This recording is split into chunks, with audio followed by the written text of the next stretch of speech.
Alright, YouTubers, welcome back to War Thunder Ground Forces with the Angry Nerd. And today I thought we would take a look at the American M6A1 heavy tank. But before we get started, I'd like to bring your attention to the skin that's on this vehicle. Now, the person who created this skin has since deleted his livewarthunder.com profile, but I believe that he's created a different one, and I will provide a link to that profile down in the video descriptions.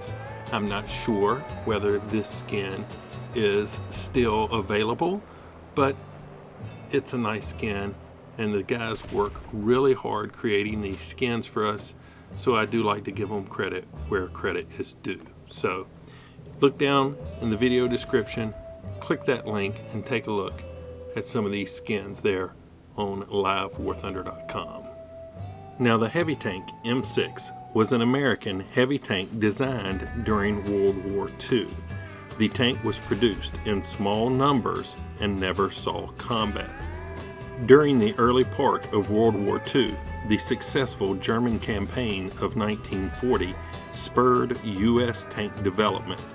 On May 20th, 1940, following the Chief of Infantry's recommendation, the U.S. Army Ordnance Corps started to work on a 50-ton heavy tank design.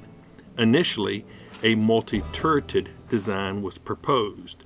The heavy tank T1 design was somewhat similar to the multi-turreted breakthrough tanks developed in Europe in the 1920s and 1930s, such as the Vickers A1E1 Independent or the Soviet T-35. The disadvantages of these land dreadnoughts, namely their excessive size, difficulty in coordinating the actions of the crews, and high production costs, led to the abandonment of the concept in Europe. By October 1940, the U.S. developers had reached the same conclusion as their European counterparts. The design was changed to a more conventional approach.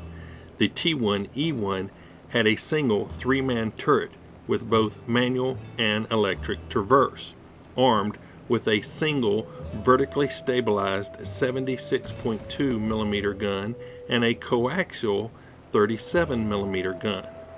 Additional armament consisted of two 50 caliber machine guns in a bow mount operated by the assistant driver, and two 30 caliber machine guns in the front plate fired electrically by the driver himself. One 30 caliber in the commander's cupola, which was identical to that of the M3 Lee medium tank, and one 50 caliber in a mount for anti-aircraft use in the right rear of the turret roof, operated by the loader. The crew consisted of a commander, a gunner, a gun loader, a driver, an assistant driver, and an additional crewman in the hull to pass ammunition to the turret. During development, one of the main challenges faced was finding a power pack for such a heavy vehicle. The Wright G200 air-cooled radial gasoline engine was selected by a committee formed by the Society of Automotive Engineers, but no suitable transmission was available.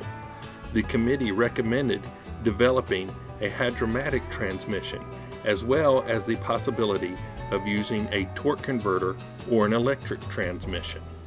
In 1941 and 42, 3 prototypes were built by the Baldwin Locomotive Works, one with an electric transmission, the T1E1, and 2 with a torque converter transmission, the T1E2.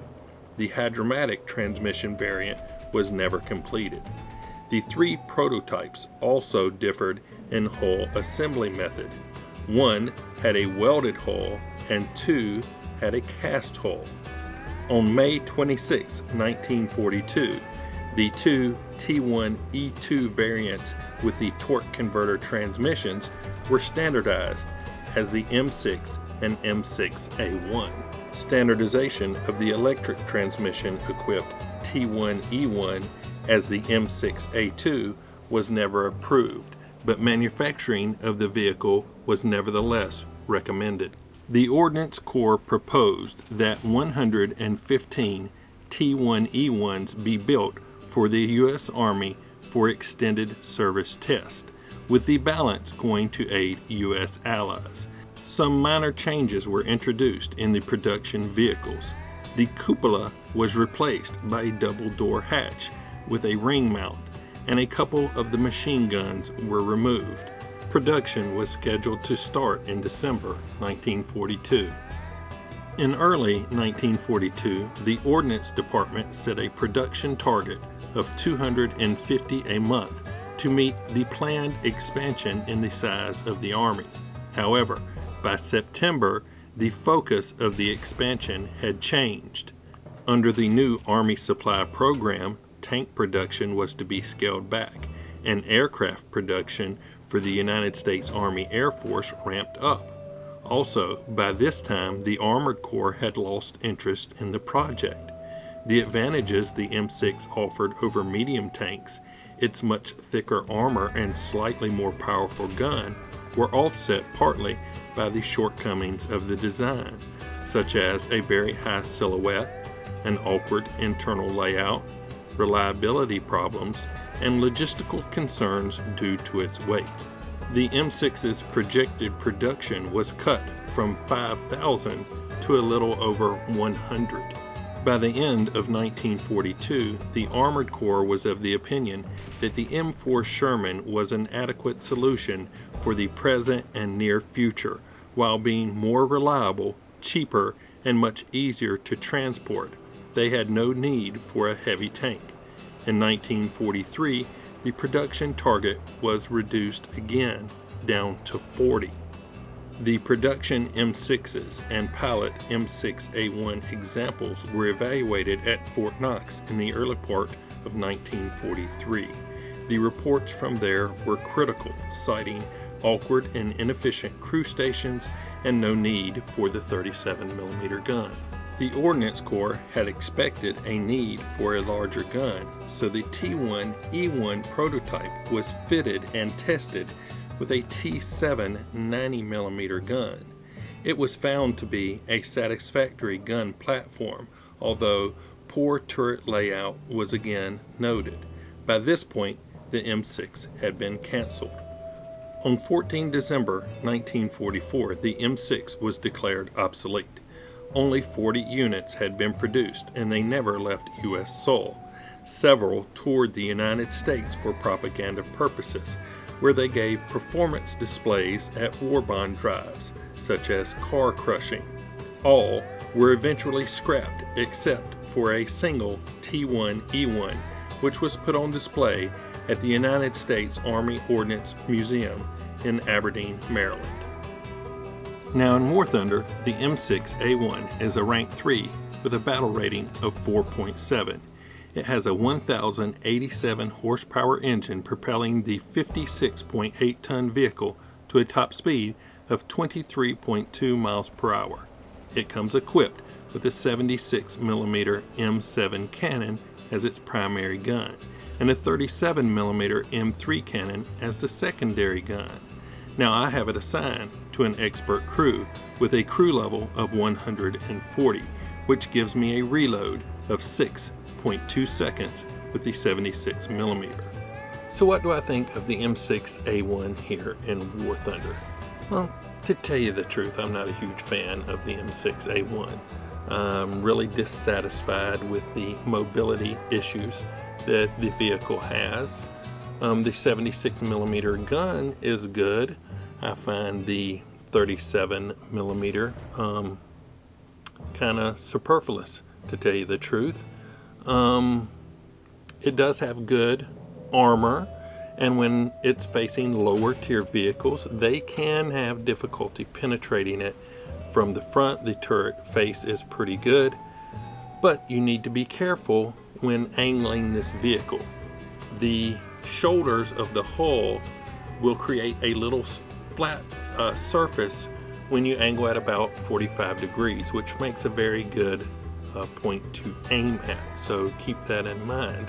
And when it's facing vehicles of its own tier or higher, its own battle rating and higher, they can penetrate it pretty easily, especially straight from the front.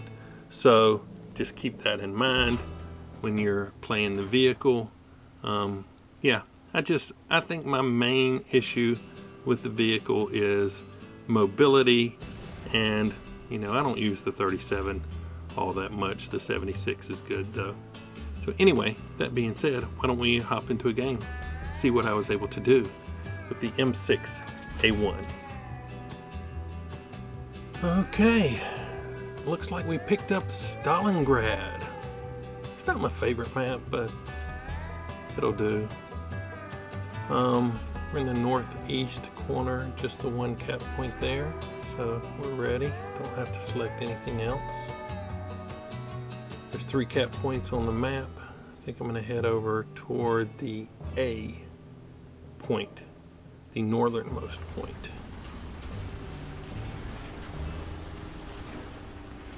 Now this thing is pretty slow turning, but when you're going in a straight line, it's okay. As long as you don't hit trees and stuff. But yeah, it's going pretty good.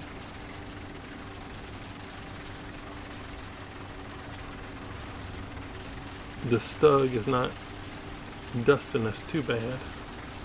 Try to make slight turns to keep my speed up.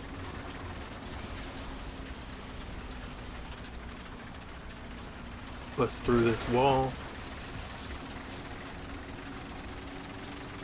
It doesn't have a coaxial machine gun. It does have a machine gun in the hull that will fire up and down, but not left and right. So that's pretty much useless. You can see it won't fire in the direction of my turret. But if your hull's facing something, it'll fire. Get it to knock down some walls or something like that. So yay, I used it for something.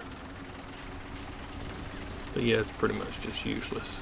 We're gonna come straight ahead, kind of hide behind the corner of this wall here. This little entrance. Try to keep my left flat spot, the shoulder of my hull, covered a little bit. We're gonna watch this corner. Oh, there we go. Oh, snap. Lucky shot.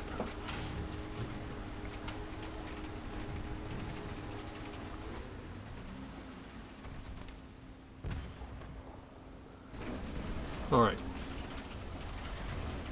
Pull back out. Have another look. Friendly TD here.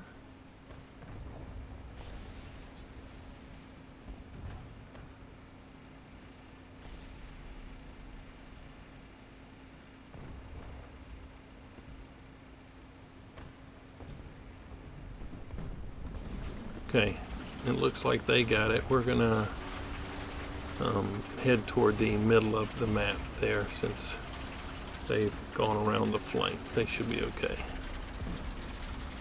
I'm gonna head in toward the middle.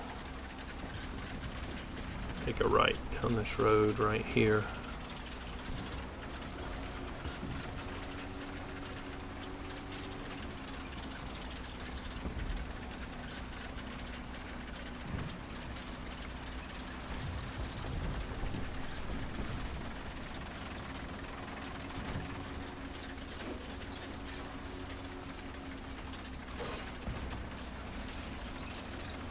Okay, somebody is calling for help, but I don't know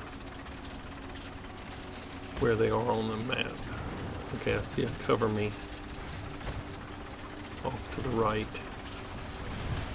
See, maybe we can get over there and provide some flanking fire for them. Cut right through here. Oh! Dang it. That was unexpected. I I thought I was gonna crush that, but evidently not. And okay, it's delayed my coming back for assistance. You can keep, I see some red over here to my left. Oh, man.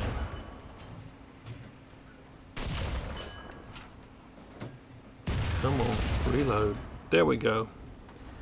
And he tracked me, so can't get over to help out right this second. And I would try to fire through there, but it's a cement in the way there.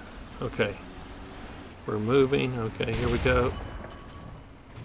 All right, we hit the fuel tank, but he's still mobile. That did nothing. And now he's behind a wall. And the TD is running from him. He's gonna come around and pop that TD in the back. Pull up. There we go. All right. We've provided some assistance. So now we're going to head back. Got some friendlies making our way through.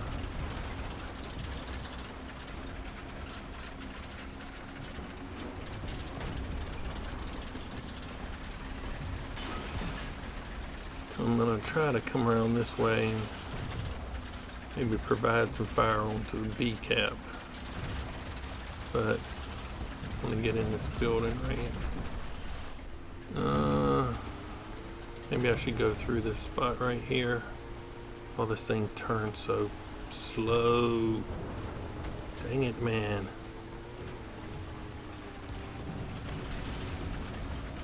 Let's come through here.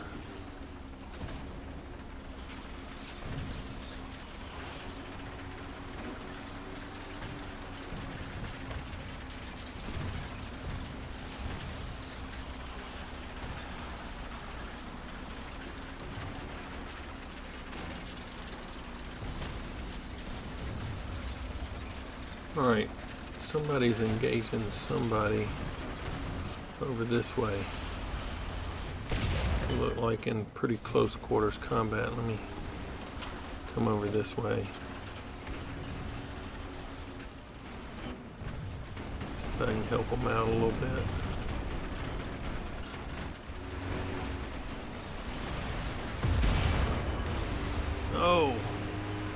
Oh, it's a Chaffee, and he's outrunning my gun. I'm gonna need to turn my hull a little bit. There we go.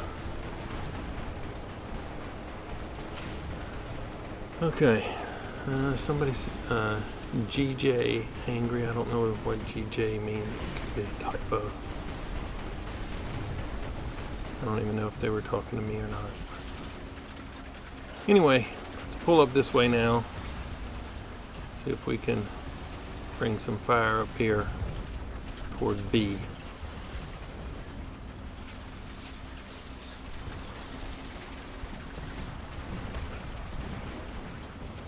Trying to see where everybody is on the mini map. Really need to keep an eye on my big fat juicy side and rear. Make sure it doesn't get flanked. What do we got here?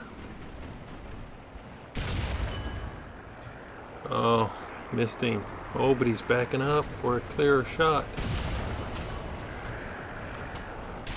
Come on, reload. There we go.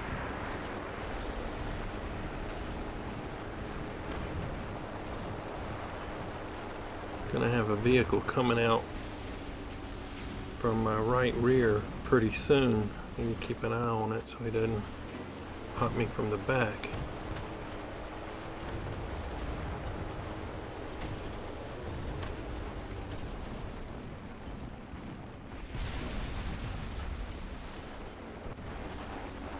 I want to come further out this way, try to get those tanks to my left, but I know they're going to come right through there. And they'll give me some surprise butt sex that I don't want. Okay, looks like friendly is starting an engagement back there, so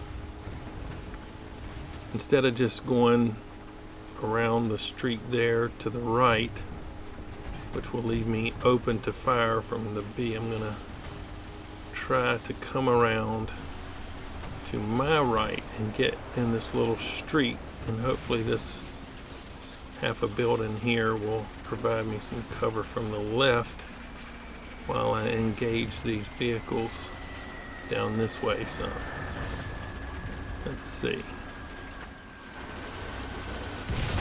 Oh, tracked me. All right, let me angle. 37 did nothing. Come on. 76, give it, there we go. And I was not reloaded in time to get that Sherman that went that way. He may be trying to come around, come through the building over here and flank me, so let's come over this way. Ensure that we don't get flanked from this side. We got a Stug, friendly Stug right there. Oh, I should have backed up and helped him, but it backed up so slow. Maybe I can come around this way and engage him from this side. Oh, nope. There's that Sherman. So I think it's a 105. If I pop my side out around there, he's gonna hand it to me. Getting a little air scrape there.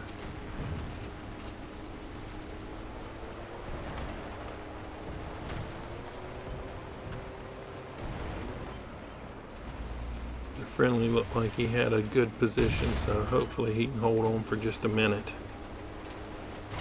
Oh man! Bounce that one. You know, I probably should have just fired the 37 and hopefully he would have thought I fired, and when he came up I could have hit him with the 75, but hey, hindsight's 20/20. I'm gonna move and see if I can come around and do something different. This position is not working for me. Where's my friendly? Oh, he must be gone. Must be dead.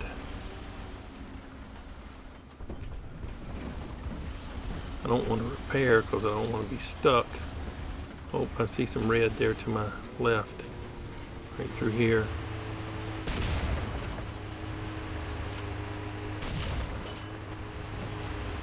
Okay, we knocked out some turret crew. Hit that cupola, but I think everybody was already injured. Come on. Angle. See right about there. There we go. Okay. So where's that Sherman?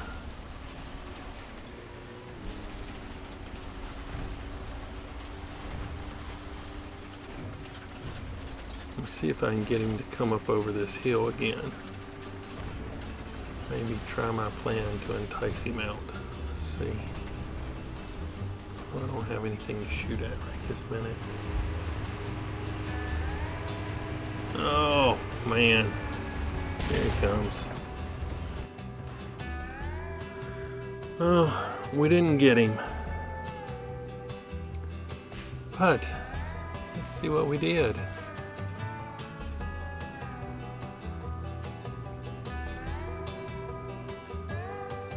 Alright, got the first strike, tank rescuer, professional, shadow strike streak, survivor, and heavy metal fury. 7 ground units destroyed. First place in the team, 25,245. So, yeah. The rest of the team was not kicking off in the kills very much. So, oh well, did what we could do. Save it.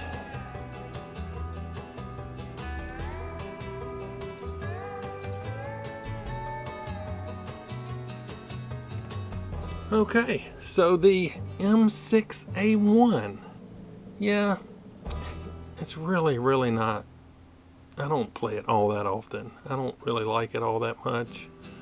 I have my controls set up like for the Grant, the M3, where you have the primary, secondary gun, and for some reason when I select the secondary gun here on the M6, it stops the turret rotation. So if I select that 37, I cannot rotate the turret, so it's pretty much useless to me. It's either fire on both or fire just the 76. So I just fire them both. But yeah, not my favorite, but we did come away with at least ace tanker in this game. So if you like this look at the M6A1, hit that like button. If you didn't, don't. Subscribe if you would. It really helps the channel. But as always, thanks for watching. I really appreciate it. Nerd out.